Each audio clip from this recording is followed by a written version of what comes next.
Bonjour, je voulais vous faire une petite vidéo pour vous apporter des petits trucs et astuces par rapport aux enfants pour les aider à parler de leurs émotions, ce qui n'est pas toujours évident, mais les aider déjà à les détecter, à les voir quand ils se mettent en tension, parce qu'on peut vivre des émotions mais sans pour autant se mettre en tension, c'est pas toujours évident.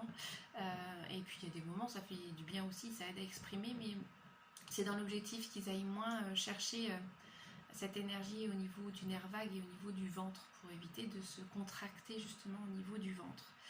Donc en apprenant à exprimer ses émotions, à les comprendre et à les verbaliser, à les dire, ça permettra de moins tirer sur le nerf vague. Le nerf vague il passe à peu près là et puis il descend au niveau des entrailles.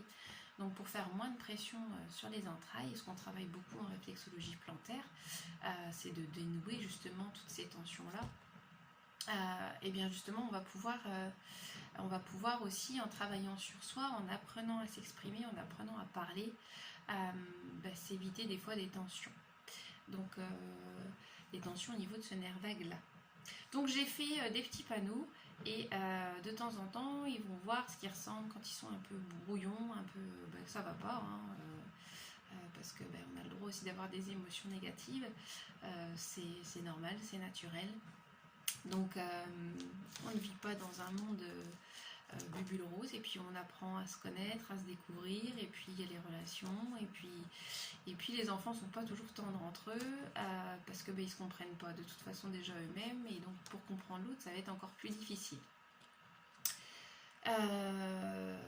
Donc j'ai fait des petites pancartes comme ça, un peu pour que eux apprennent à comprendre et à identifier leurs mots. Donc quand ils savent pas dans quel état ils sont, ils peuvent aller voir un petit peu les petits bonhommes, les petits smileys, à quoi ils correspondent, pour pouvoir un petit peu mieux identifier ce qu'ils sont. Donc on a cette planche là, et on a aussi celle-ci, qui sont en mode ils sont disponibles. C'est dans un petit coin, faites un petit coin à vos enfants pour qu'ils puissent un petit peu justement avoir ce petit endroit là, un petit endroit de calme où ils peuvent aller s'observer, où ils peuvent aller chercher un petit peu quelles sont leurs émotions, mais surtout se calmer. Voilà, c'est un petit coin qui est bien. Et justement, dans ce petit coin là que moi je leur ai fait, il y a aussi cette image là que je présente souvent en atelier Douyin. Ça vaut pour les enfants, mais ça vaut pour les adultes. C'est stop, on s'arrête, on observe, qu'est-ce qui se passe. Je prends un temps calme, j'inspire, j'expire, j'observe ce qui se passe à l'intérieur de moi, donc les émotions, qu'est-ce qui m'agace, mais aussi les sensations, ce que ça me provoque de me mettre en émotion comme ça, ce que la vague peut inscrire à l'intérieur de moi. Et puis j'apprends tout de suite à relâcher au lieu de les accumuler en fait. On peut retrouver ça dans le travail, des fois on prend sur soi, on accumule, et puis il y a un moment donné, la soupape, ça lâche, et c'est là où on part en crise, on part en panique, on part en angoisse, on part en colère, en tristesse, en plein de choses. Donc on peut aussi travailler, alors ça ne fera pas tout évidemment, mais voilà, l'essentiel c'est de se préserver aussi un petit peu et d'arrêter de se mettre en tension. Donc cette petite là, elle demande, cette petite affiche là, je vous les remettrai, elles sont à plusieurs reprises sur mon site internet, vous pouvez copier les images, et ça peut être bien donc de faire un petit coin comme ça pour vos enfants. Sachant que ça va marcher, ils vont y trouver de l'intérêt, puis d'autres fois absolument pas, ils vont parfois y penser, d'autres fois absolument pas, mais s'ils ont leur petit coin, nous c'est le petit coin bibliothèque, c'est le petit coin tout ça, et c'est un coin jeu aussi où ils ont leur jeu, et donc du coup comme c'est à leur disposition, ils le voient, ils en parlent souvent. Avant, quand on n'avait pas ce petit coin là pour eux, c'était affiché à la cuisine en fait, et du coup ils le voyaient très très souvent, c'était sur la porte du frigo, et c'est des endroits de passage, voilà. Il faut les mettre à des endroits de passage. Vous pouvez leur mettre même dans leur chambre, mais ils ne sont pas forcément dans leur chambre. En général, les enfants aiment bien venir aussi où vous êtes. Donc il faut le mettre dans un endroit où ils puissent le voir, et où en même temps ce soit pas que ça ne vous dérange pas dans votre déco intérieure, dans votre vie intérieure au niveau de la maison. Il y en a un autre aussi qui est bien, un petit exercice qu'ils peuvent faire facilement par eux-mêmes. C'est bien de le faire avec eux.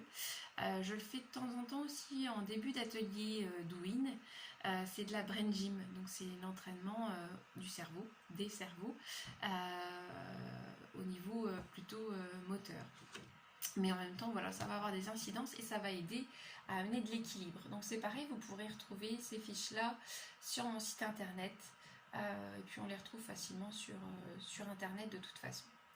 Donc c'est de la brain gym et ce sont des exercices pour aider à faire le calme. Donc on a le côté respiration, mais pour certains enfants il y a besoin d'une mobilité parce qu'ils ne vont pas retrouver leur calme comme ça. Donc d'associer le calme aussi à des gestes, ça peut être très bien. C'est ce qu'on peut retrouver aussi avec l'expérience du Qigong.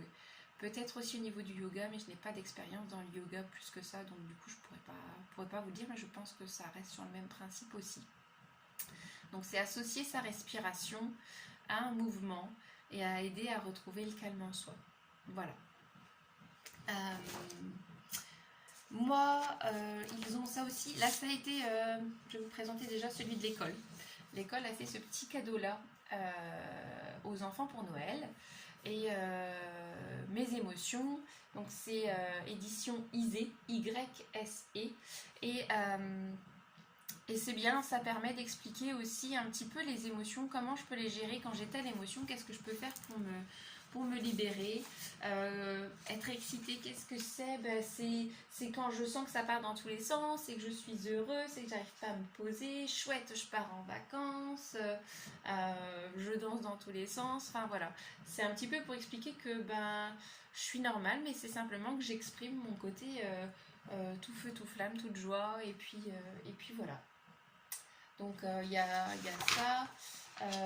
Qu'est-ce que c'est quand je suis contrariée? Qu'est-ce que je peux faire quand je suis contrariée? Voilà, c'est un petit livre qui est super bien fait. Quand ils commencent à lire et s'ils sont intéressés par la lecture, c'est super. Sinon, ça peut être un petit moment de temps calme à prendre avec eux. Je l'ai fait fut un temps, je ne le fais plus. Ça peut être aussi l'idée de le remettre en place d'ailleurs. Mais voilà, on fait comme on peut et puis voilà, il y a un idéal, c'est ce que je dis souvent en rendez-vous, et bien on fait comme on peut. Il y a des moments où on va avoir le temps, pendant les vacances je vais prendre le temps de le faire, un week-end où j'ai pas trop de ménage à faire, j'ai pas trop de devoirs, où il n'y a pas trop d'activités ou ça, j'ai le temps, pourquoi pas prendre le temps. S'ils sont demandeurs, s'il y a un temps câlin ou des choses comme ça, ça peut être bien aussi d'en profiter pour en parler. Mais on fait au mieux, voilà. Je m'étais amusée aussi donc à leur faire un petit livre qui est à leur disponibilité, qui est à leur disposition dans la bibliothèque, à côté des jouets, et donc où je reprends les émotions. Donc les autres affiches, elles sont affichées en fait, mais ils le retrouvent aussi dans le livre.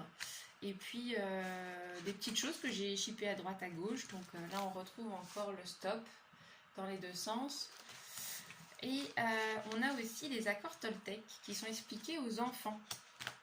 Et donc, je me suis amusée à leur remettre. Donc ça, c'est sur mon site internet aussi. Donc c'est sur les accords Toltec. Et vous avez la présentation entre guillemets adulte. Vous avez le livre audio qui est bien écouté quand on fait du repassage et qu'on aimerait bien lire mais on n'y arrive pas parce que on manque de temps, parce qu'il y a beaucoup de choses à faire. Et puis moi personnellement le repassage c'était pas trop mon truc, mais au moins ça me permettait ça me permet toujours de pouvoir avoir de la lecture et en même temps faire mon repassage. Donc ça distrait un peu, ça rend les choses plus gaies et en même temps on avance un petit peu dans les lectures. Donc on a des livres comme ça, des fois audio, qui sont partagés.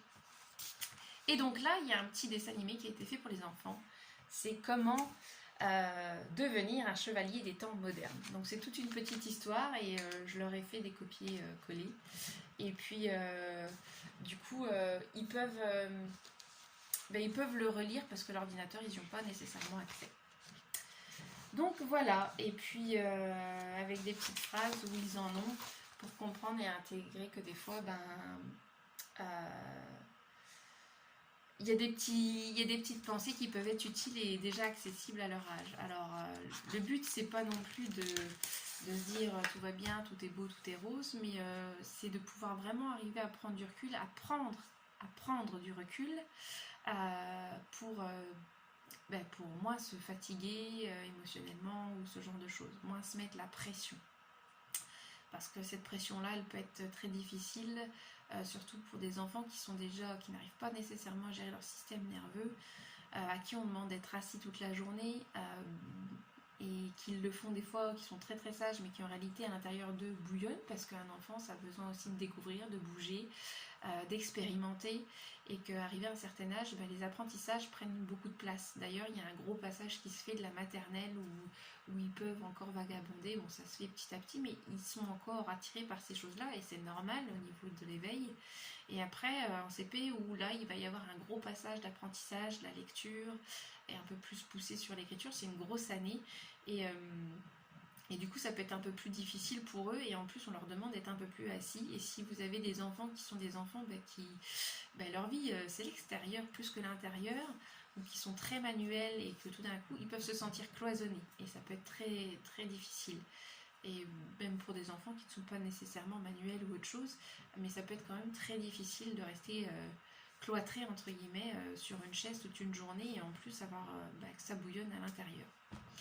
Donc voilà, ça peut être des petits trucs et astuces. L'objectif en naturopathie, c'est aussi ça. C'est surtout de retirer les choses, de remplacer les choses qui ne vont pas par des petits trucs et astuces. Donc voilà, on ne rajoute pas forcément, mais on remplace. On ne retire pas non plus, mais on remplace, ou alors on se met plusieurs petites clés. Et c'est aussi beaucoup du travail sur soi, pour apprendre à faire le calme en soi. Il y a un dernier d'ailleurs petit livre à ce sujet, avec un CD. Moi, mes enfants n'ont pas nécessairement adhéré, ou ça a adhéré mais sur un court terme. Donc ça dépend pareil de chaque enfant, de tout un tas de choses. Mais c'est calme et attentif, comme une grenouille. Voilà. C'est intéressant, le livre est intéressant pour les parents. Donc là, il y a encore des petites choses à piocher. Et il y a un DVD, enfin un CD pardon, à la fin, sur laquelle vous avez des mini méditations, et en fonction des âges, voilà, ça va de 2 minutes à 7 minutes, mais ce sont plus des méditations à prendre conscience un petit peu qu'on bouge et tout ça, mais aussi à écouter des petites paroles, voilà. Et après, vous avez aussi évidemment Petit Bambou et plein d'autres qui existent. Et d'ailleurs, vous avez beaucoup de petits dessins animés, entre guillemets, qui peuvent être intéressants de présenter aux enfants. Et ça, c'est pareil, vous pouvez le retrouver dans mon blog, sur mon site internet. Et ça peut être bien pour les enfants de comprendre un peu ce que c'est que la prise de recul, et nous aussi, et de travailler, voilà. Voilà, et ne pas hésiter à dire à ses enfants, écoute, là moi je sens que c'est en train de monter chez moi, ça va pas bien, donc je t'explique, c'est pas que je t'abandonne ou autre chose, mais je préfère prendre du temps, prendre du recul. Je vais aller me calmer dans mon coin, tu vas aller te calmer dans ton coin, on va aller respirer, on va aller faire un petit peu autre chose, et puis on reviendra après et on en parlera ensemble. De manière à essayer de désamorcer les choses. Des fois ça marche, des fois ça marche pas. Petit rappel, l'homme n'est pas le même le matin, le midi que le soir, l'hiver, le printemps, l'été et à l'automne. On a tous un système nerveux qui va être fluctuant, des vagues. Voilà, il faut apprendre à surfer, comme on dit, sur ce nerf vague, tranquillement, et puis faire au mieux. Voilà. Il y a des fois ça passe, et il y a des fois ça passe pas du tout. Il faut il faut persévérer en essayant que ça avance le plus possible. Voilà, j'espère que ces petites choses vont vous être utiles. Une bonne journée à vous, il n'y a plus qu'à.